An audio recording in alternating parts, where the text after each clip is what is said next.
Hello students, welcome to the nursing knowledge hub. आज के इस लेक्चर में बेसिकली हम लोग पढ़ेंगे नर्सिंग फाउंडेशन का एक बहुत ही इम्पॉर्टेंट टॉपिक, डेट इज़ इनीमा। इनीमा से बहुत सारे क्वेश्चंस आते हैं नर्सिंग एग्जाम्स में, जैसे कि नॉर्सेट आरआरबी। तो चलिए स्टार्ट करते हैं इनीमा के बारे में। तो इनीमा का क्या मतलब होता है देख लेते हैं। तो इसमें क्या होता है, enema is small quantity liquid, यानी स्मॉल क्वांटिटी ऑफ लिक्विड या फिर fluids are administered to the lower bowel through rectum. Rectum के थ्रू हम लोग क्या करते हैं, इसको एडमिनिस्टर करते हैं, किसको, मेडिसिन्स को, स्मॉल क्वांटिटी में। ठीक है। इनीमा का एक दूसरा नाम भी होता है क्लिस्टर, ये इंपॉर्टेंट है। Enema is also known as clyster, ये पूछा जाता है एग्जाम्स में। ओके, नेक्स्ट अब हमारा आता है क्या, पर्पस ऑफ इनीमा। तो according to purpose there are various type of enemas. Purpose के हिसाब से इनीमा के बहुत सारे टाइप्स होते हैं, जो कि हम लोग देखेंगे एक एक करके। सबसे पहला, अब जिसमें स्टार मार्क किया वो तो जरूर इम्पॉर्टेंट है, आप लोग जरूर से जरूर उसको याद कर लेंगे। ठीक है। तो सबसे पहला था हमारा पर्पस न्यूट्रिएंट और फ्लूइड। तो अगर न्यूट्रिएंट और फ्लूइड देने के लिए अगर हम इनीमा का यूज़ करते हैं तो उसको हम लोग बोलते हैं न्यूट्रिटिव इनीमा। क्या बोलेंगे, न्यूट्रिटिव इनीमा। सेकंड, अगर इन्फ्लामेशन को रिलीफ करना है, ठीक है, इन्फ्लामेशन को अगर रिलीफ करना है तो उसमें हम लोग उस इनीमा को हम लोग बोलते हैं एस्ट्रिंजेंट इनीमा। क्या बोलेंगे, एस्ट्रिंजेंट इनीमा। इस पे स्टार मार्क है, ध्यान दीजिएगा, इसको याद कर लेना है। ठीक है।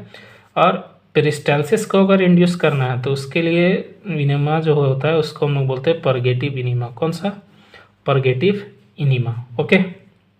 उसके बाद स्टूमुलेट पर्सन इन शॉक, अगर शॉक में है पर्सन, उसको अगर स्टूमुलेट करना है तो उसको स्टूमुलेंट बोलेंगे। ये जनरल स्टूमुलेट से याद रखिएगा, स्टूमुलेंट। ठीक है। उसके बाद रेड्यूस टेम्परेचर, अगर पायरेक्सिया है पेशेंट को और उसमें अगर हम लोग यूज़ करते हैं तो टेम्परेचर रिडक्शन के लिए, तो उसको हम लोग बोलते हैं कोल्ड या फिर आइस इनीमा। इसका जनरली 22 डिग्री फ़ारेनहाइट इसका जो टेम्परेचर रहता है, ये पूछा हुआ है कि कितने टेम्परेचर पे हम लोग कोल्ड इनीमा देते हैं। तो कितना होगा, 72 डिग्री फ़ारेनहाइट। ठीक है। उसके बाद clean the bowel prior to x-ray, अगर एक्सरे या फिर सर्जरी से पहले, डिलीवरी से पहले अगर हम बॉवेल को क्लीन करते हैं तो उसको हम लोग बोलते हैं सलाइन इनीमा। ओके। उसके बाद बेरियम एक्सरे, तो बेरियम एक्सरे लेने के लिए हम लोग बेरियम इनीमा का यूज़ करेंगे। ठीक है। उसके बाद गिव एनेस्थीसिया, एनेस्थीसिया देने के लिए जनरली हम लोग यूज़ करते हैं एनेस्थेटिक इनीमा। देखते हैं कॉन्स्टिपेशन और स्टिमुलेट डिफिकेशन, अगर डिफिकेशन को स्टिमुलेट करने के लिए यानी पैखाना कराने के लिए या फिर कॉन्स्टिपेशन के लिए जनरली हम लोग यूज़ करते हैं इवेक्वेंट इनीमा। ठीक है। और अगर फीकल मैटर हार्ड है उसको सॉफ्ट करना, soft and hard faecal matter, उसके लिए हम लोग यूज़ करते हैं ऑयल इनीमा। ठीक है। और मेडिसिन एडमिनिस्टर करना यानी एडमिनिस्टर टू मेडिसिन, इसके लिए हम लोग जनरली यूज़ करते हैं सिडेटिव इनीमा। ठीक है। उसके बाद प्रोटेक्ट करने के लिए या फिर मेम्ब्रेन, म्यूकस मेम्ब्रेन को सूद करने के लिए या फिर डायरिया रोकने के लिए, फिर से मैं 12 पॉइंट पढ़ देता हूँ, ये भी इम्पॉर्टेंट है।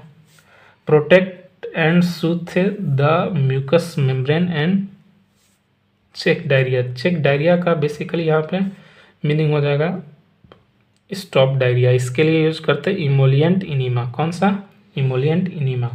उसके बाद इंटेस्टाइनल पैरासाइट को डिस्ट्रॉय करने के लिए एंटी हेलमिंथिक इनीमा का यूज़ हम लोग करते हैं। और उसके बाद relief gaseous distension, gaseous distension को रिलीफ करने के लिए जनरली हम लोग इनीमा का यूज़ करते हैं, उसको हम लोग बोलते हैं कार्मिनेटिव इनीमा। कौन सा, कार्मिनेटिव इनीमा। अब हम लोग आगे देखते हैं इंडिकेशंस ऑफ इनीमा, क्या क्या इंडिकेशन है।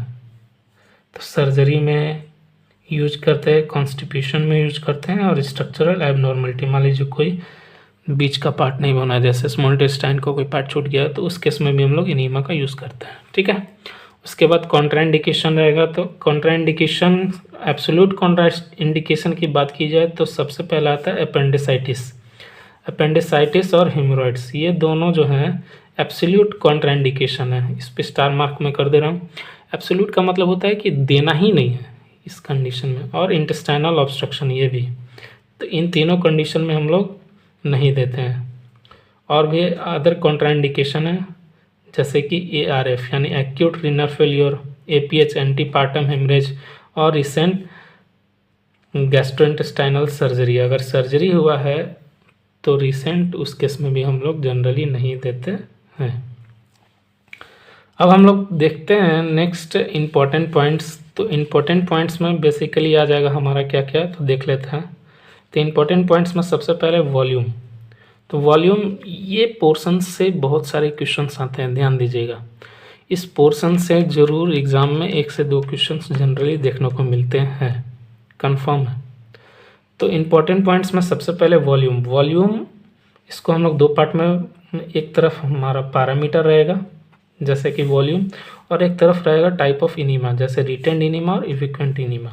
तो सबसे पहले वॉल्यूम देख लेते हैं। तो वॉल्यूम इन एडल्ट में रिटेंड इनीमा में 150 और इसका रिटेंड इनीमा में 150 देते हैं, और इविक्वेंट इनीमा में 500 से 1000 ml, ठीक है। चाइल्ड में जनरली हम लोग क्या करते हैं, चाइल्ड में हम लोग देते हैं 100 ml, और इविक्वेंट इनेमा में 250 से 500 ml, और नियोनेट में लेस देन 50 और लेस देन 200। अब इसको याद करने का तरीका मैं बता देता हूँ, आप लोग कंफ्यूज नहीं होंगे। रिटेंड इनीमा को जनरली हम लोग यूज़ करते हैं, अपर लिमिट एडल्ट्स में यूज़ करते हैं 150 ml। 150 ml हमेशा याद रखना। अब उसमें से हम लोग 50 को हो जाएगा माइनस करते रहेंगे। -50 कितना हुआ, 150 में से 50 माइनस करेंगे तो 100, और उसमें से भी 50 माइनस करेंगे तो 50, ठीक है। अब इवेक्वेंट इनीमा में जनरली हम लोग को याद रखना है 500। तो 500 का उल्टा क्या हो जाएगा, 1000, ठीक है। अब 500, सॉरी, याद रखना है इसको 1000, ठीक है। 1000 से हम लोग याद रखेंगे, तो 1000 जो होगा उसका हाफ कर देंगे तो कितना, 500 अगर, तो एडल्ट्स में कितना देते हैं 500 टू 1000 ml, ठीक है। अब 500 को भी 2 से डिवाइड करेंगे तो कितना होगा 250, तो जस्ट इसका दुगना कर देंगे तो 250 से 500 ml, और थर्ड में हम लोग क्या करेंगे लेस देन 200। तो ये था हमारा वॉल्यूम पॉइंट ऑफ व्यू से। अब इम्पॉर्टेंट पॉइंट्स में अब हम लोग देखेंगे होल्डिंग टाइम।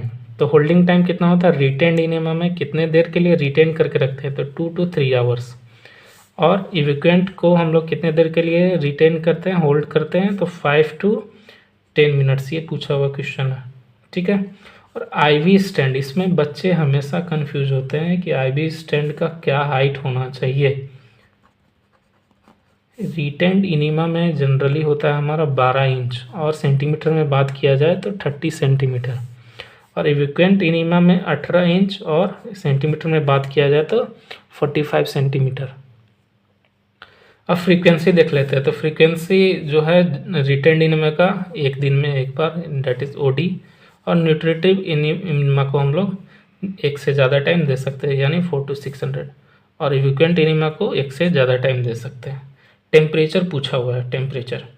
तो रिटेंड इनेमा को हम लोग किस पे देते हैं, रूम टेम्परेचर पर देते हैं। एक इसमें एक्सेप्शन है, डेट इज स्टूमुलेंट इनीमा, इसको हम लोग देते हैं 108 डिग्री फ़ारेनहाइट पे, ये पूछा हुआ क्वेश्चन है। तो टेम्परेचर, रिटेंड इनीमा को जनरली हम लोग देते हैं रूम टेम्परेचर पे, और इविक्वेंट इनीमा को एडल्ट्स में देते हैं 105 to 110 फ़ारेनहाइट, और चाइल्ड में हम लोग देते हैं 100 डिग्री फ़ारेनहाइट, और कोल्ड इनीमा में मैं बता चुका हूँ पहले ही 72 डिग्री फ़ारेनहाइट पे देते हैं। अब हम लोग देखते हैं क्लासिफिकेशन ऑफ इनीमा। क्लासिफिकेशन ऑफ इनीमा में बेसिकली 2 तरह के क्लासिफिकेशन होते हैं इनीमा का। फर्स्ट हमारा हो जाएगा इविक्वेंट इनीमा, और सेकेंड हो जाएगा हमारा रिटेन इनीमा। अलग अलग जो हरा कलर से जो भी लाइनिंग है वो हमारा है इविक्वेंट इनीमा में, और रेड कलर का जो लाइनिंग है उसको हम लोग किए हैं रिटेंड इनीमा में, ठीक है। तो ये हम लोग देख लेते हैं। तो इविक्वेंट इनीमा में बेसिकली 3 टाइप के हमारा इनीमा आता है, सिंपल इविक्वेंट इनीमा, कोल्ड इनीमा और मेडिकेटेड इनीमा। अगेन मैं बता देता हूँ, इनीमा के दो टाइप, इविक्वेंट इनीमा और रिटेन इनीमा। ठीक है, इविक्वेंट इनीमा के रेड टाइप 3 टाइप होते हैं, जो कि ग्रीन कलर से मैं इसको लाइनिंग किया हूँ, जिसमें सिंपल इविक्वेंट इनीमा, कोल्ड इनीमा और मेडिकेटेड में। तो मेडिकेटेड में बेसिकली अब आ जाते हैं तो 5 इनीमा देखने को मिलते हैं। तो ऑयल इनीमा हो गया, परगेटिव इनीमा हो गया, एस्ट्रिंजेंट इनीमा हो गया, एंटी हेलमेंथिक हो गया और कार्मिनेटिव इनीमा हो गया। तो ये सारे जो है हमारे किस में आ जाएंगे, इविक्वेंट इनीमा में। अब रिटेन इनीमा में कौन कौन से आते हैं, तो स्टिमुलेंट, न्यूट्रिएंट, इमोलिएंट, सिडेटिव और एनेस्थेटिक इनीमा। अब कुछ पॉइंट्स हम लोग डिस्कस कर लेते हैं इनीमा के बारे में। तो पोजीशन कौन सा होता है, तो हमेशा याद रखना, ये तो बहुत ही इम्पोर्टेंट, इसको तो भूलना ही नहीं है। लेफ्ट लाइंग पोजीशन या फिर सिम्स लैटरल पोजीशन या फिर सिम्स पोजीशन। ठीक है, और length of enema tip inserted into rectum, rectum में कितना हमको इंसर्ट करना है। तो एडल्ट्स में ये तो तीनों इम्पॉर्टेंट ही है, इसको तो याद करना ही करना है। एडल्ट्स में 7.5 से 10 सेंटीमीटर, 5 से 7.5 सेंटीमीटर और इन्फेंट में 2.5 से 3.5 सेंटीमीटर। अगर इंचेस में बात की जाए तो एडल्ट में 3 से 4 इंच, चाइल्ड में 2 से 2.5 इंच और इन्फेंट में 1 से 1.5 इंच। नेक्स्ट पॉइंट पे अब डिस्कस कर लेते हैं। तो इफ़ पेशेंट फील क्रैम्प अगर पेशेंट को हो रहा है तो उस केस में क्या करते हैं हम लोग, इनीमा एडमिनिस्ट्रेशन को स्टॉप कर देते हैं। ठीक है, इनीमा एडमिनिस्ट्रेशन को हम लोग स्टॉप कर देते हैं और इनीमा जो है तुरंत रीस्टार्ट कर देते हैं जब क्रैम्प सबसाइड करता है। ठीक है, अब नेक्स्ट हमारा जो टॉपिक है that is flats tube. Flats tube का क्या पर्पज़ है देख लेते हैं। तो जो फ्लैटस को हिंदी में हम लोग क्या बोलते हैं, पाद बोलते हैं। ठीक है, तो पाद निकलना, तो एलिमिनेट और पास फ्लैटस, पाद को निकलने के लिए हम लोग फ्लैटस ट्यूब का इस्तेमाल करते हैं, जो कि गैसियस डिस्टेंशन से हम लोग को क्या करता है, बचाता है। पोजीशन कौन सा यूज़ करते हैं, तो सिम्स लैटरल पोजीशन यूज़ करते हैं या फिर लेफ्ट लाइंग पोजीशन को हम लोग यूज़ करते हैं।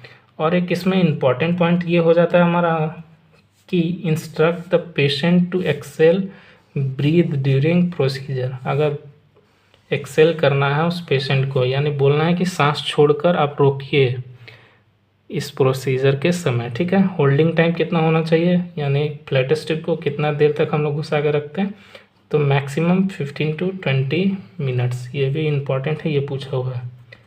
और 20 मिनट से ज़्यादा नहीं रखना है, 20 मिनट से ज़्यादा कभी भी नहीं रखना है। और इंसर्ट कितना करना है, तो इंसर्ट करना है 4 to 6 इंच। कैथेटर को हम लोग कितना इंच घुसा के रखेंगे, फ्लैटस में 4 to 6 inch inside the rectum. ठीक है, और इसमें एक क्वेश्चन आया था PYQ में कि which drug is prescribe to a patient after barium enema. Barium enema में कौन सा ड्रग हम लोग प्रेस्क्राइब किया जाता है, तो वो हो जाएगा हमारा इसका आंसर लैक्सेटिव्स। तो आज का लेक्चर बस इतना ही। कैसा लगा लेक्चर आप लोग ज़रूर बताएं कमेंट्स में। Thank you so much.